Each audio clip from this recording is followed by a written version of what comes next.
بالکل آگے آ گیا ہے اور بہت اہم رول ہوگا اس خطے میں پاکستان کے لیے اس وقت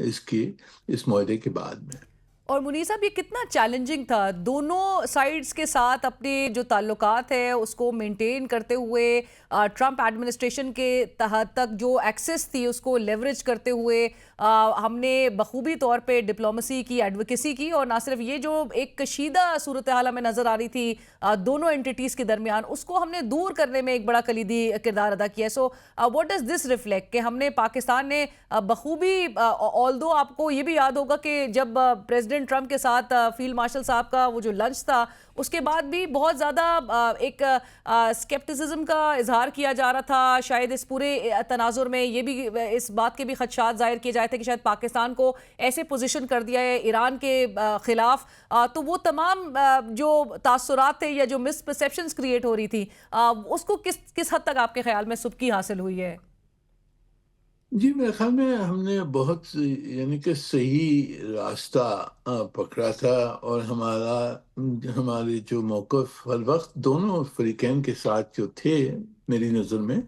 وہ ایک پرنسپلز کے تحت تھے، یونائٹڈ نیشنز چارٹر کی پرنسپل، انٹرنیشنل لا کے تحت ہم نے یہ سفارت کاری کی ہے، اور دونوں طرف کو یعنی کہ آنیسٹی اور ٹرسٹ ان سے بڑھایا ہے اس وجہ سے۔ تو میری نظر میں اگر یہی راستہ پاکستان، ہر وقت ہمارا یہی موقف رہا ہے کہ U N charter, international law کے تحت مسئلے حل ہونی چاہیے، تو ہم نے یہی رویہ ہمارا یہی تھا، یہ پوزیشن تھی، اور بہت یعنی کہ ایکٹیو جو ہم نے ثالثی رول پلے کیا ہے، اور اس سے یہ معاہدہ میرے خیال میں نہیں ہوتا اگر پاکستان یہ رول پلے نہیں کرتا، تو بہت اہم ہے۔ پر آگے بھی ہمیں جو اب مذاکرات ہو رہے ہیں، جو پروسیس اب شروع ہوا ہے جنیوا میں، جی، اس پروسیس کو بھی راستے پہ رکھنے کے لیے ہم نے وہی کردار، یہ ہمارا ہونا چاہیے، ایک آن گوئنگ ہوگا۔ ہمارا کردار نظر آئے گا۔ منیر صاحب، ایران بظاہر اب انٹرنیشنل اٹامک انرجی ایجنسی کے انسپیکٹرز کی دوبارہ تعیناتی پر بھی راضی ہو گیا ہے، اور جس کی طرف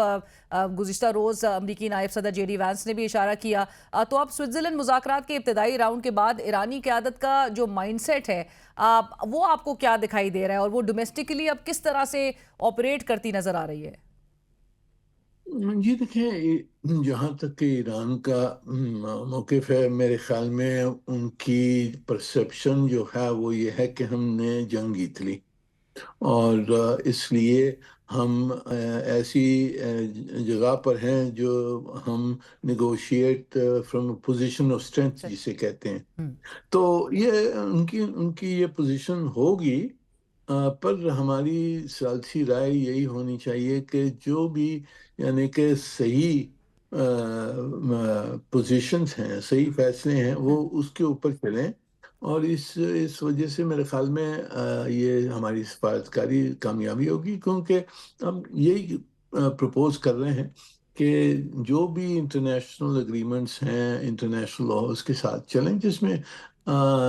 ایران کا جیسے حق بنتا ہے انریچمنٹ کا، پر اگر وہ سسپینڈ کر لیتا ہے والنٹیرلی تو اچھا ہوتا ہے۔ آئی ای اے کا رول ہے، اس کو بھی اس رول کو ادا کرنا ہوگا، اس کی جو رول آئی ای اے کا ہے وہ بھی جائز ہے۔ تو میرے خیال میں اسی طرح سے آگے چلنا ہوگا۔ مسئلے ہیں کافی پیچیدہ، کمپلیکس مسئلے ہیں، ٹیکنیکل مسئلے ہیں، پر میرے خیال میں جو یہ پروسیس شروع ہوا ہے یہ اچھی شروعات ہے۔ رائٹ، بٹ منیر صاحب، آپ کے خیال میں کیونکہ 60 روز تک اب تمام نظریں مرکوز رہیں گی ایک حتمی ڈیل کے حصول کے حوالے سے، اور آپ کو یہ بھی یاد ہوگا کہ برگن اسٹاک میں جو مذاکرات ہو رہے تھے تو اس دوران بھی امریکی صدر کی جانب سے جب سائملٹینیسلی تھریٹس آ رہی تھی، تو اس پر بھی ایک بات جو سامنے آئی وہ یہ تھی کہ ایرانی قیادت وہ پرہیپس مذاکرات جاری رکھنے سے انکار انہوں نے ایک وقت میں کر دیا تھا۔ سو آپ کے خیال میں منیر صاحب وہ کون سے نکات ہونے چاہیے کہ جو دونوں سائڈز کو اوائڈ کرنے کی ضرورت ہے in order to see a successful implementation of this deal؟ جی، میری نظر میں دیکھیے دونوں فریقین جو ہیں ان کی ڈومیسٹک لابیز ہیں، تو ٹرمپ صاحب یہ جو بیانات دیتے ہیں وہ اپنی ڈومیسٹک لابی کے لیے دیتے ہیں، اور جب وہ بیانات ایک حد سے زیادہ آگے بڑھ جاتے ہیں، جیسے انہوں نے وہ اس روز جو تھریٹ کیا تھا، وہ ڈومیسٹک آڈینس کے لیے کیا تھا، پر اس کا اثر آیا یہ مذاکرات کے اوپر۔ تو اسی طرح سے دونوں فریقین کو میرے خیال میں یہی سمجھنا ہوگا کہ کس حد تک وہ بیانات دے سکتے ہیں اپنی ڈومیسٹک آڈینس کو سنبھالنے کے لیے، پر اس کے امکان نہیں ہونے چاہیے مذاکرات پر جو آگے بڑھنا ہے آگے۔ تو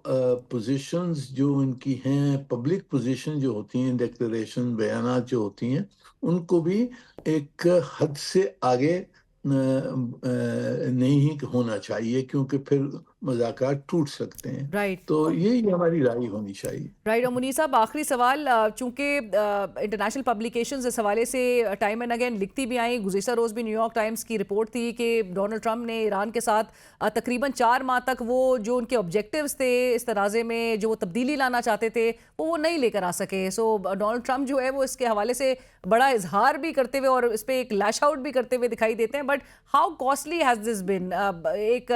اس وار میں ٹریپ ہو جانا اسرائیل کی بہشت پہ، اور پھر جو اب مڈ ٹرم الیکشنز ہے جس میں ان کی پاپولیرٹی کافی زیادہ امپیکٹ ہوئی، تو آپ کو لگتا ہے that will again cost am very ہیوجلی؟ یہ دیکھیں، مڈ ٹرم ابھی تک اس میں ٹائم ہے، نومبر میں ہے مڈ ٹرمز، تو اب اس ٹائم میں میرے خیال میں ٹرمپ صاحب کی جو آبجیکٹیو ہے کہ یہ معاہدہ جو ہوا ہے میمورینڈم، یہ فائنل ڈیل ہو جائے، اس کی پورے خطے میں امن آ جائے، امریکہ کا ایک نیا رول ہو اس میں، جو طاقت کے تحت نہیں پر کوآپریشن اور اکنامک جو معاشی حالات کو بدلنے کے لیے امریکہ کا ایک رول تبدیل ہو جائے، پورے خطے میں ایک دوسرے کے ساتھ جو تعلقات ہیں ایران خلیج میں وہ بہتر ہو جائیں، تو وہ پھر دکھا سکیں گے کہ میں نے اس جنگ سے اور یہ مذاکرات جو ہیں ان کے تحت میں نے کچھ حاصل کیا۔ کچھ حاصل کرنے کے لیے ان کو بہت ضروری ہے مڈ ٹرم، اب جنگ تو نہیں جیت سکے تو اب diplomacy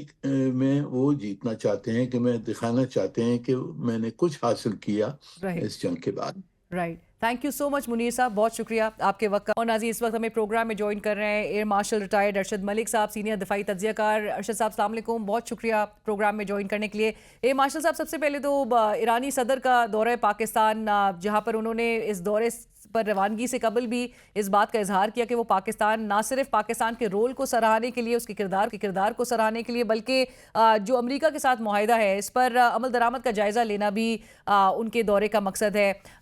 how significant do you think this visit is in this entire context کہ جہاں پر پاکستان نے ایک بڑا کلیدی کردار ادا کیا، اور دونوں انٹیٹیز ان کے حوالے سے ایک یہ بات ایگزسٹ کرتی تھی کہ دونوں کے دہائیوں پر محیط ایک اینیموسٹی اور ایک مسٹرسٹ تھا، اس کو دور کرنے کے لیے پاکستان نے جو رول پلے کیا، اور ایران کے ساتھ ساتھ امریکہ کے درمیان یہ ڈیفیکلٹ پیریڈ کو ایک جو ہم ریسنٹ ہسٹری میں دیکھ رہے ہیں دور کرنے کے لیے جو پاکستان رول پلے کر رہا تھا، سر اس کو کیسے دیکھتے ہیں آپ؟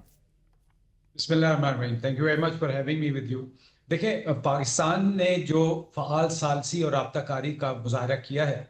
پاکستان اب الحمدللہ ایک ہمسایہ ہی نہیں بلکہ ایک علاقائی توازن قائم کرنے والا ملک بن کے سامنے آ رہا ہے، اور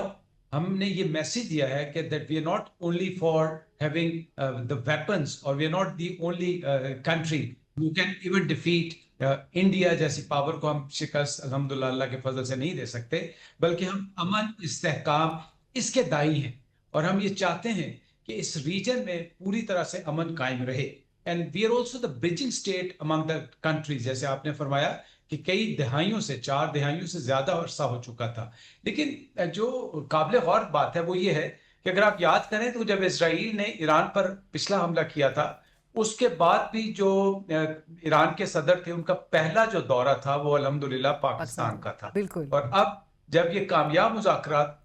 kind of we are launching اور ٹورڈز کامیاب مذاکرات، اس میں بھی پہلا دورہ ان کا پاکستان کا ہے، جو اس بات کا مظہر ہے کہ آپ کے ملک پہ الحمدللہ اللہ کے فضل سے نہ صرف دنیا کا اعتماد ہے، بلکہ سب سے بہتر اور سب سے جو مضبوط ترین بات ہے کہ علاقے کے جو ریجنل کنٹریز ہیں ان کا اعتماد آپ پہ بڑھ رہا ہے. ایک کریڈیبلٹی کی وکٹری سر ہمارے پاس اٹ سیلف نظر آ رہی ہے. جی بالکل. اور دوسری بات جو آپ نے فرمائی، دیکھیں اب مسئلہ کیا ہے کہ دنیا میں اب سیکیورٹی سے ہٹ کے نظر معیشت کی طرف جا رہے ہیں. It is no more that you got to be militarily fighting all the time. You know, the world needs peace.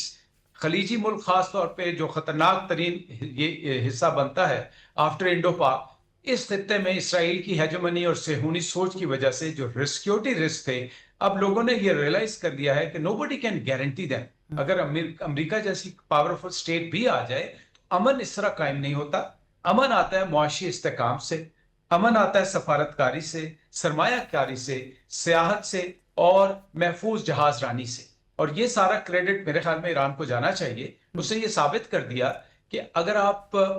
مسلسل متوازن طریقے کے ساتھ اپنے موقف پر قائم رہیں تو بہت بڑی اسٹیٹ بھی سرنڈر کر سکتی. رائٹ. ایئر مارشل صاحب، میں ضرور جاننا چاہوں گی کیونکہ اس پورے سیناریو میں جہاں ہم بڑی یہ پازیٹیو ڈیولپمنٹس دیکھ رہے ہیں، وہیں پہ اسپوائلرز جو ہیں ان کے لیے تو ظاہر ہے وہ جو سب سے ناپسندیدگی کا اظہار جس کی طرف کرتے ہیں وہ پیس ہے. وہ چاہتے ہی نہیں ہے کہ دنیا میں امن قائم ہو. سو وہ فیکٹر آپ کو کس طرح سے دوبارہ ایک ری ایکٹیویٹ ہوتا ہوا دکھائی دے رہا ہے، اور اس کے لیے ہمیں کتنا ویجیلنٹ ہونے کی ضرورت ہے، اور دونوں سائڈز کو کیا نکات اس وقت آپ سمجھتے ہیں کہ اوائڈ کرنے کی میکسیمم ضرورت ہے؟ دیکھیں، دل سے تو یہ بات طے ہے کہ اسرائیل کبھی بھی اس معاہدے کو تسلیم نہیں کرے گا، اور وہ ہر دقیقہ لے کے آئے گا جس میں اس کو سپوائل کیا جائے. اور اس کے ساتھ ساتھ اس کے جو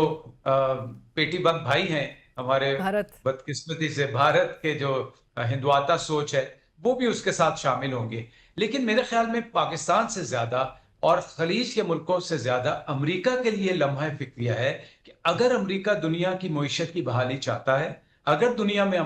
امن کی بحالی چاہتا ہے، تو اس کو اسرائیل کو لگام دینی پڑے گی. اگر آپ نیتن یاہو کے بیانات دیکھیں، اس کے وزیر جو بلدیات ہیں، وزیر مالیات ہیں، ان چاروں پانچوں کے اگر آپ بیانات دیکھیں تو وہ بالکل ہی ہٹ درمی کا شکار ہیں. لیکن I think the Americans did a very strong message through President Trump and also J.D. Vance. اگر آپ کہتے ہیں کہ ٹرمپ ناقابل اعتبار ہے، لیکن جے ڈی وینس نے تو بڑی کلیئر ان ایکویوکلی ڈیمانڈ دی ہے ان سے کہ دیکھو، دنیا میں اگر تمہارے ساتھ آج کوئی کھڑا ہے تو امریکہ کھڑا ہے. تو میرے خیال میں ہم سے زیادہ اور دنیا کے باقی ملکوں سے زیادہ امریکہ ویجیلنٹ رہے گا اور یہ پوری کوشش کرے گا کہ اسرائیل کو لگام دے کے رکھے. اسی لیے جو لیبنان میں سیز فائر ہوا ہے، اور کل سے انشاءاللہ واشنگٹن میں لیبنان اور اسرائیل کے بھی مذاکرات ہوں گے، تو اس کی پیٹرنائزیشن امریکہ کو کرنی پڑے گی. رائٹ. اور مارشل صاحب، آخری سوال، امریکہ بھی اب دوسری جانب ٹرانزیکشنل موو جو ہے وہ کرتا نظر آ رہا ہے، جس میں آبنائے ہرمز کھولے جانے کے بعد ایران پر جو 2 ماہ کے لیے عارضی طور پر تیل کی فروخت کی پابندیاں ہیں اس کو اٹھانا، اور $12 بلین تک کے جو فروزن ایسٹس ہیں ایران کے، ان کی بحالی کی تیاری ہے. سو امریکہ کی جانب سے دی جانے والی جو کنسیشنز ہیں، آپ کو نظر آ رہا ہے کہ یہ بھی ایک مثبت ماحول بنانے کی طرف آ رہی ہیں؟ میرے خیال میں ایران نے اس معاملے پہ جو اپنا موقف سختی سے اپنایا، اس میں امریکہ نے مجبور ہو کے ایک منظم انداز سے پسپائی اختیار کی. اور یہ جو آپ نے چیزیں جن کا ذکر کیا، یہ پازیٹیو نوٹس ہیں، اور انہی کی وجہ سے ایران نے آگے بڑھے. اور میرے خیال میں ہمیں یہ فیکٹر بالکل نہیں بھولنا چاہیے کہ اس میں پاکستان کی سیاسی اور عسکری لیڈرشپ کا بہت بڑا رول تھا. جب یہ سارے اسپوائلرز آ رہے تھے، جب یہ ڈیلیز جا رہی تھی چیزیں، تو اس وقت ہماری ہی لیڈرشپ تھی جس نے جا کے ان کو کنونس کیا، اور پھر یہ لیوریجز لے کے آئے، اور پھر قطر آن بورڈ آتا ہے، اور پاکستان اور قطر کی وہاں پہ مشترکہ کاوشیں ہوتی ہیں. اور الحمدللہ پاکستان کا تو جو نام ہوا، میرے خیال میں اسلامی دنیا کے لیے بھی ایک بہت بڑا ریلیف ہے. جنگیں کبھی بھی مسائل کا حل نہیں ہوتی. Absolutely. Thank you so much Marshal صاحب. پروگرام میں وقت ہوا ایک بریک کا، ہمارے ساتھ